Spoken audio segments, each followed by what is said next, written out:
Assim também nos dias de hoje sobrevive um remanescente segundo a eleição da graça. E se é pela graça, já não é pelas obras, do contrário, a graça já não é graça.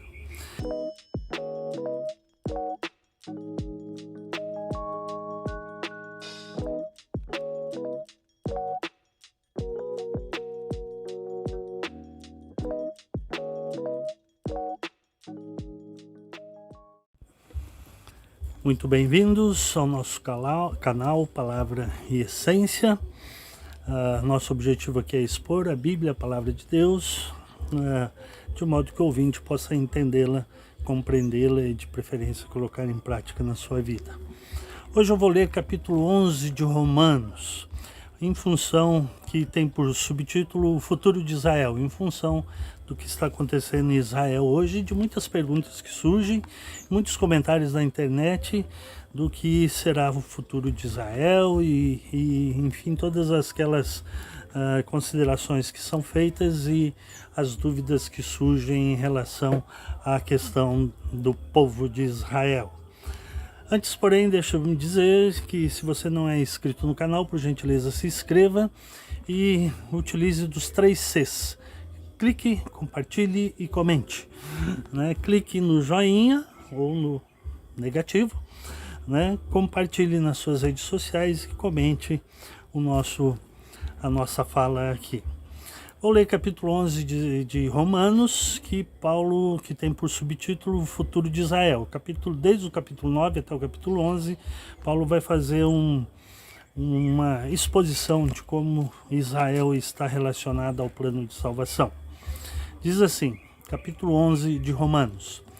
Então eu pergunto, será que Deus rejeitou o seu povo? De modo nenhum, porque eu também sou israelita, da descendência de Abraão, da tribo de Benjamim. Deus não rejeitou o seu povo, a quem de antemão conheceu. Ou vocês não sabem o que a Escritura diz a respeito de Elias, como pediu com insistência diante de Deus contra Israel, dizendo: Senhor, mataram os teus profetas, derrubaram os teus altares.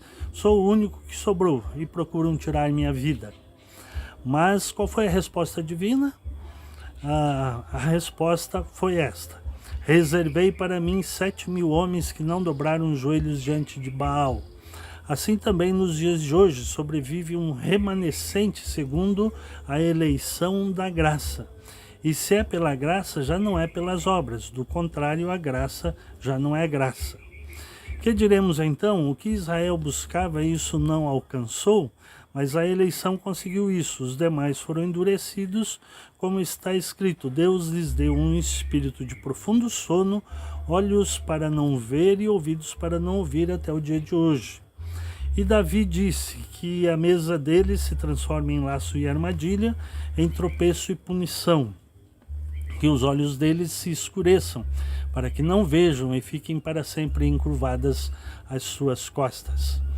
Então eu pergunto, será que eles tropeçaram para que caíssem? De modo nenhum, mas pela transgressão deles a salvação chegou aos gentios, para fazer com que os judeus ficassem com ciúmes. Ora, se a transgressão deles resultou em riqueza para o mundo e a diminuição deles resultou em riqueza para os gentios, quanto mais será a plenitude deles, o povo de Israel. Dirijo-me a vocês que são gentios, os não-judeus. Visto que eu sou apóstolo dos gentios, glorifico o meu ministério, para ver se de algum modo posso fazer com que os do meu povo fiquem com ciúmes e alguns deles se salvem, porque se o fato de eles terem sido rejeitados trouxe reconciliação ao mundo, que será o seu restabelecimento, senão vida dentre os mortos? E se forem santas as primícias da massa, igualmente será santa a sua totalidade. Se for santa a raiz, também os ramos o serão. Se, porém, alguns dos ramos foram quebrados, e você, sendo oliveira brava, foi enxertado no meio deles e se tornou participante da raiz da seiva da oliveira, não se glorie contra os ramos, mas se você se gloriar, lembre que não é você que sustenta a raiz, mas é a raiz que sustenta você.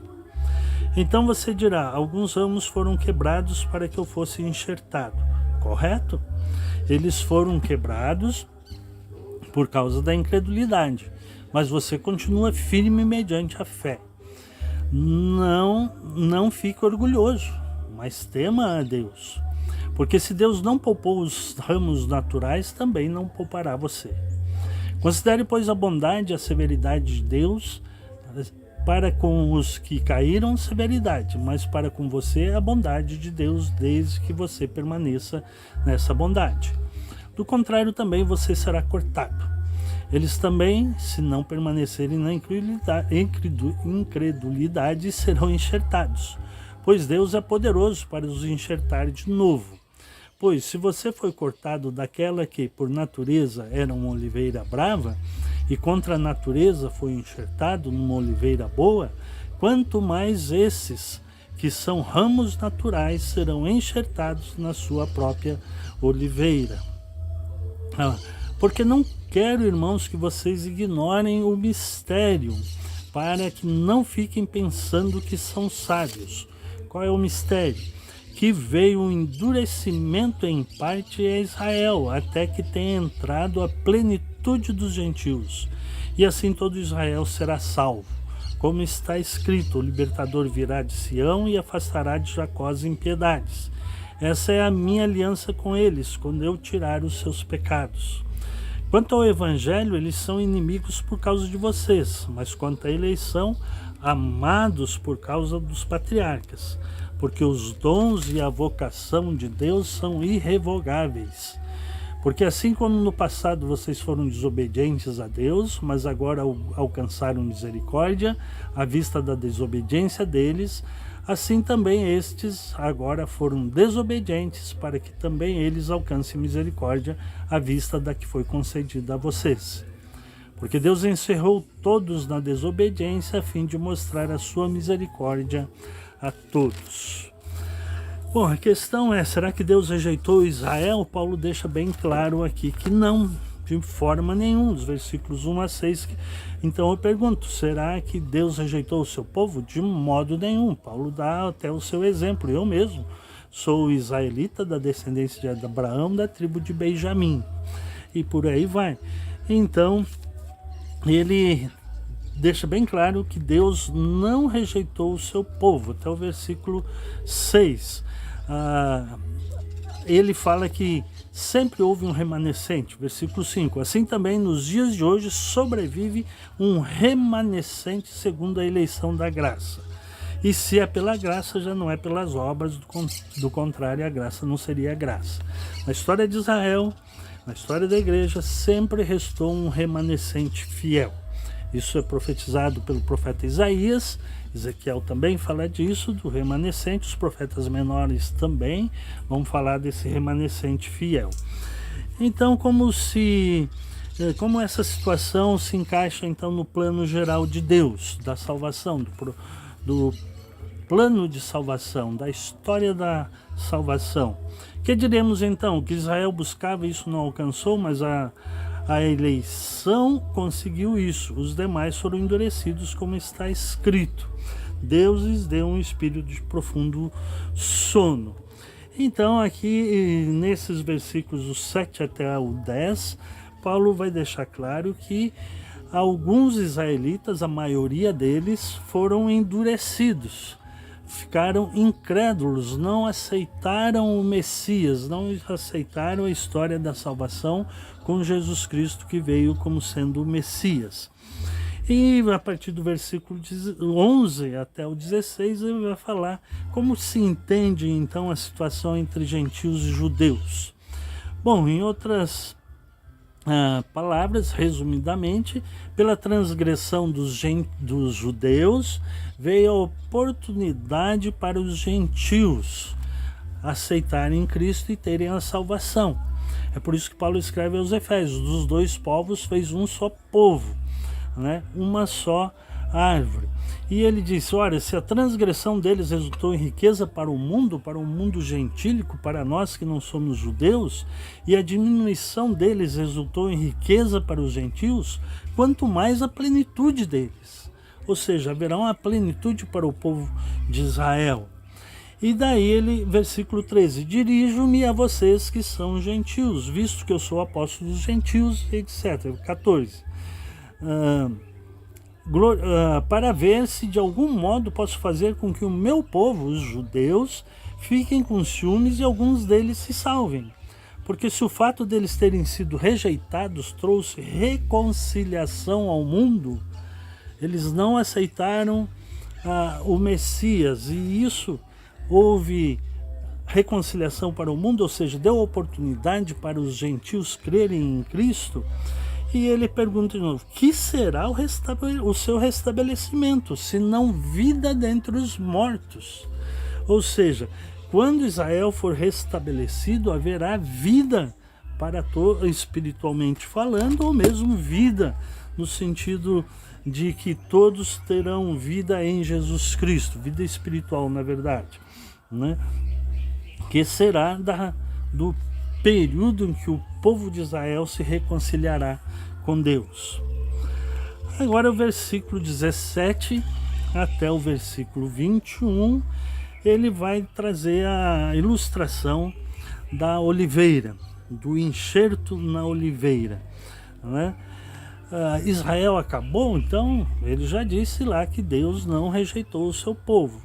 E então, cadê o Israel? Qual é a relação entre judeus e gentios, Israel e gentios? Versículo 17.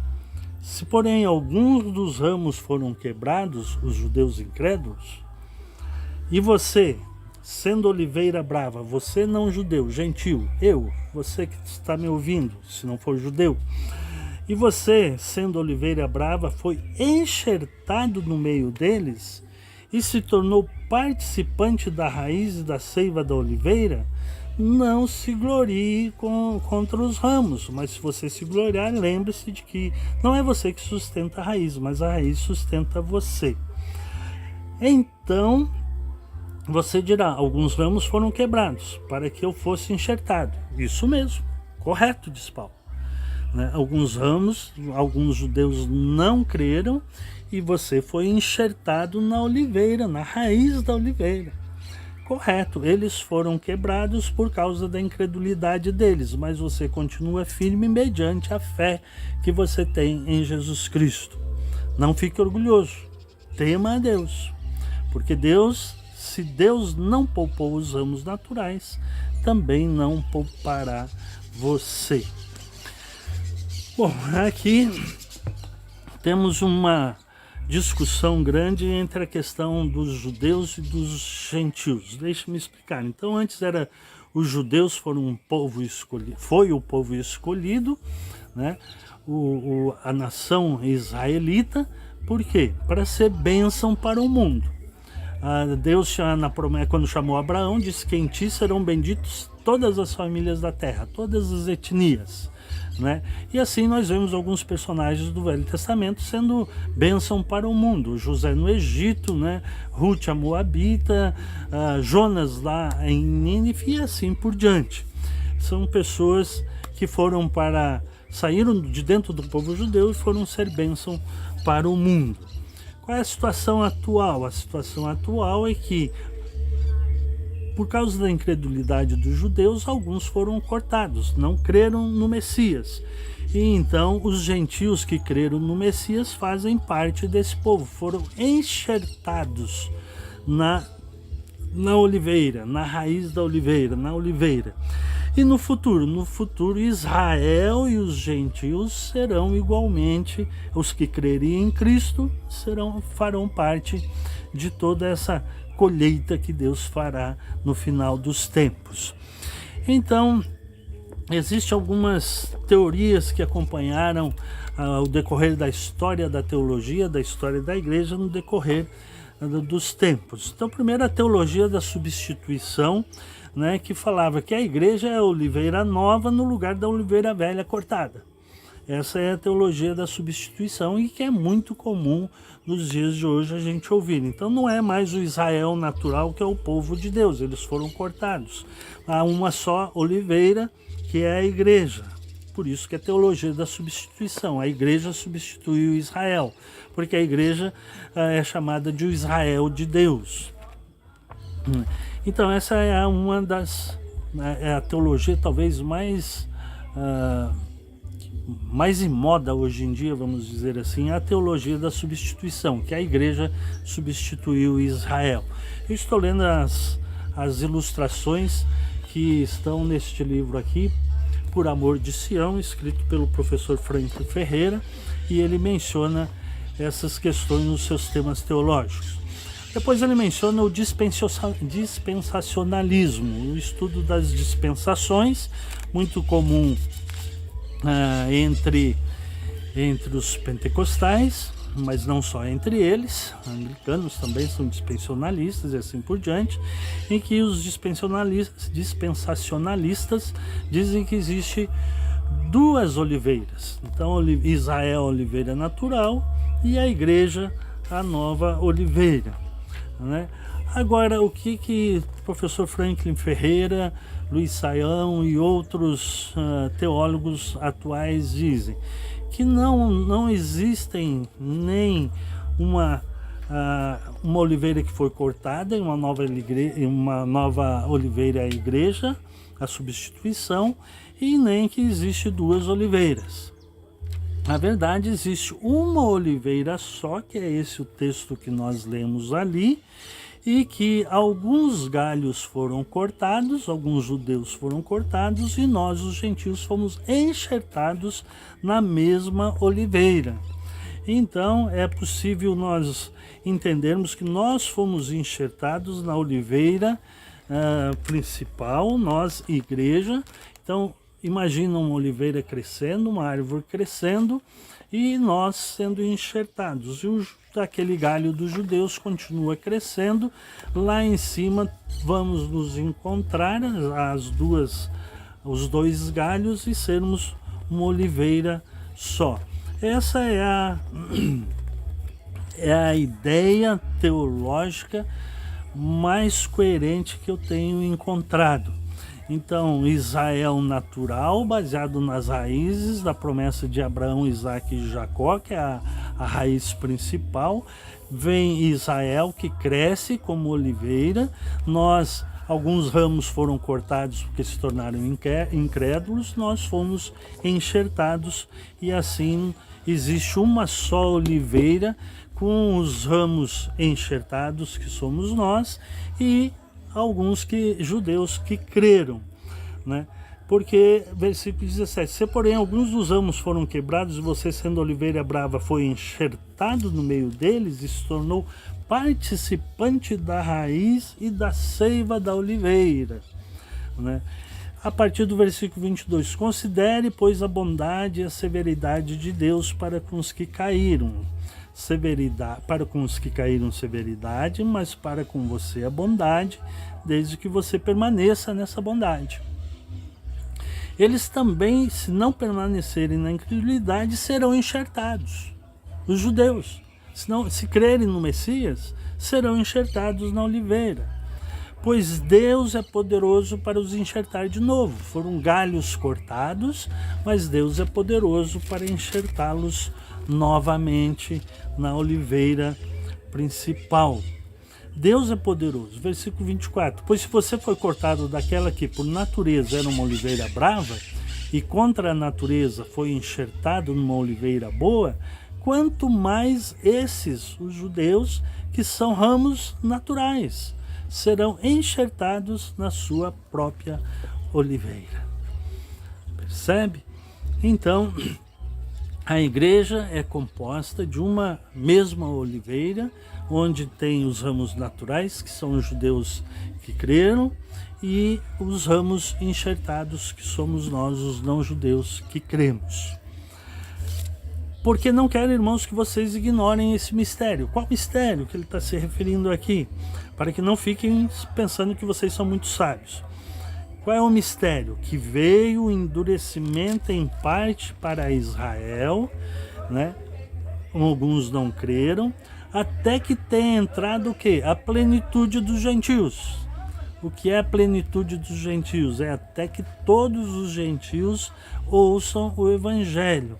Mateus capítulo 24, versículo 14, vai dizer que o evangelho do reino será pregado a todas as nações e então virá o fim.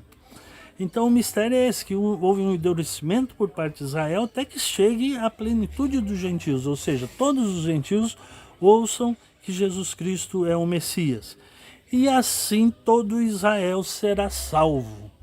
E então o entendimento é que no momento em que todas as nações da terra conheçam o Evangelho, ouçam a falar do Messias, e isso tem se tornado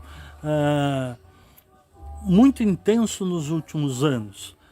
Uma estatística que eu ouvi diz que nos últimos 70 anos mais pessoas ouviram o Evangelho do que todo o decorrer da história anterior. Por quê? Em função até, hoje em dia, dos meios de comunicação, das mídias sociais e assim por diante, é possível que o Evangelho esteja sendo proclamado. E então,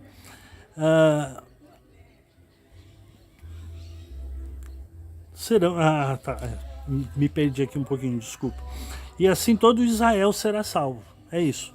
A plenitude dos gentios será anunciado o evangelho para eles, e então depois todo Israel será salvo, porque haverá uma espécie de avivamento no povo de Israel, porque eles vão voltar e estão voltando, já está acontecendo isso, e cada vez mais, que o povo de Israel está cada vez mais voltando para a terra da Palestina.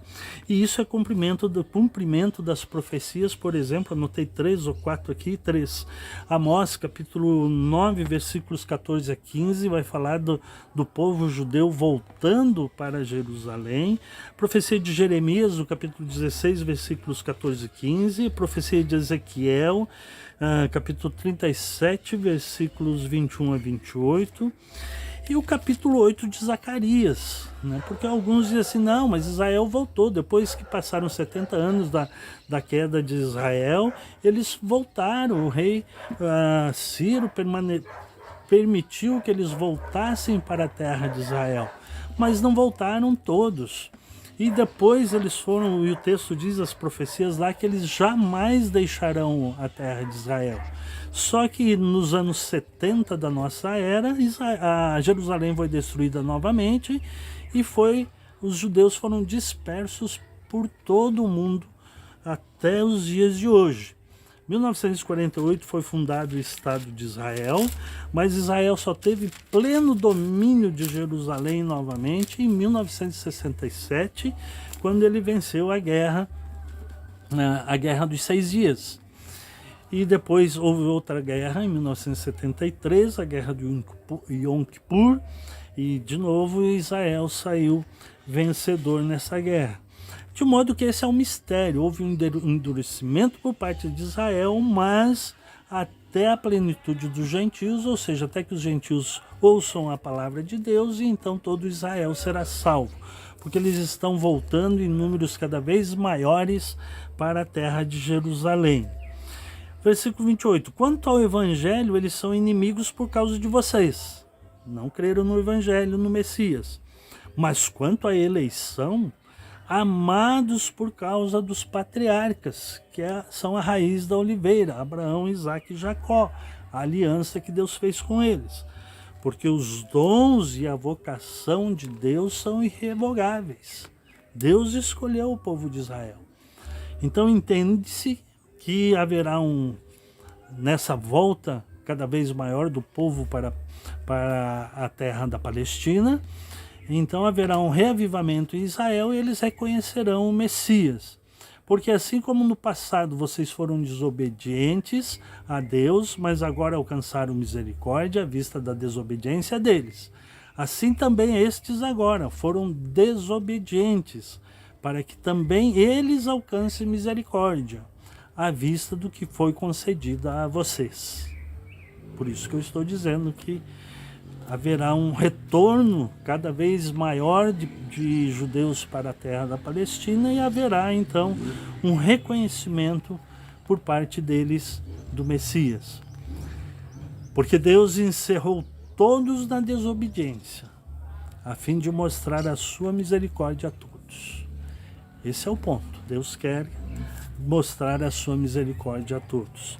Então, o que pode se dizer a respeito de tudo que está acontecendo em Israel hoje? Parte do cumprimento das profecias. A guerra que está acontecendo lá é resultado de um grupo terrorista, né, o Hamas, que tem por objetivo, inclusive no seu estatuto, a destruição do povo de Israel.